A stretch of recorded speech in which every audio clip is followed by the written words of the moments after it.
आपके फ्यूचर से खिलवाड़ किया जा रहा है। पेपर लीक का कारण है कि सारे के सारे वाइस चांसलर्स, एजुकेशन सिस्टम को बीजेपी के लोगों ने, उनके पेरेंट ऑर्गेनाइजेशन ने कैप्चर कर। कहा जा रहा था इजराइल और गाजा के बीच में जो लड़ाई चल रही थी उसको भी नरेंद्र मोदी जी ने रोक दिया, मगर किसी न किसी कारण जो हिंदुस्तान में पेपर लीक हो रहे हैं उसको नरेंद्र मोदी रोक नहीं पा रहे हैं या रोकना नहीं चाहते हैं।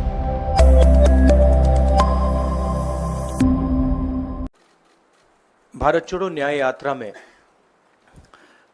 मणिपुर से हम महाराष्ट्र गए और रास्ते में हजारों युवाओं ने कंप्लेन की थी कि हिंदुस्तान में नॉन स्टॉप पेपर लीक होते हैं।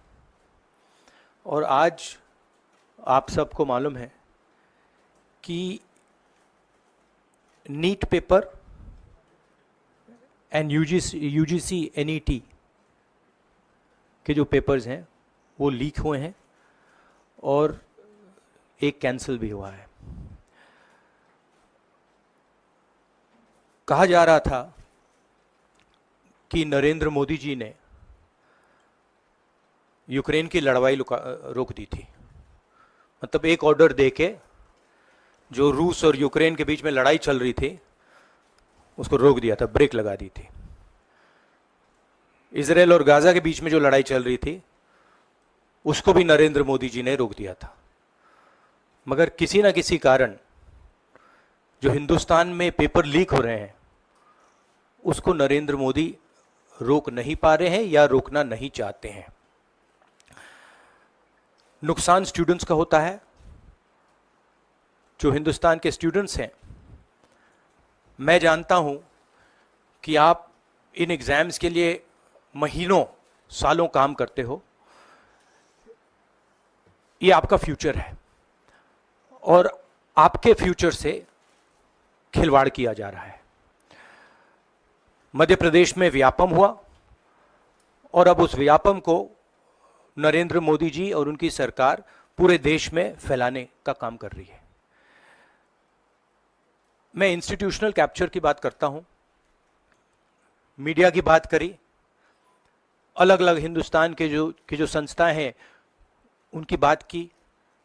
यही एजुकेशन इंस्टीट्यूशंस में हो रहा है। पेपर लीक का कारण है कि सारे के सारे वाइस चांसलर्स, एजुकेशन सिस्टम को बीजेपी के लोगों ने, उनके पेरेंट ऑर्गेनाइजेशन ने कैप्चर कर रखा है। जब तक ये कैप्चर रिवर्स नहीं किया जाएगा तब तक पेपर लीक चलता जाएगा। इस कैप्चर को फैसिलिटेट नरेंद्र मोदी जी ने किया है और ये एक एंटी नेशनल एक्टिविटी है, क्योंकि ये देश का भविष्य है और इससे हिंदुस्तान के युवाओं को, स्टूडेंट्स को जबरदस्त चोट पड़ती है। इंक्वायरी चल रही है, एक को आपने कैंसिल कर दिया है, अब पता नहीं दूसरे को कैंसिल किया जाएगा या नहीं किया जाएगा, बट कोई ना कोई तो इसके लिए जिम्मेदार है और उनको एकदम पकड़ा जाना चाहिए और उन पे एक्शन लिया जाना चाहिए।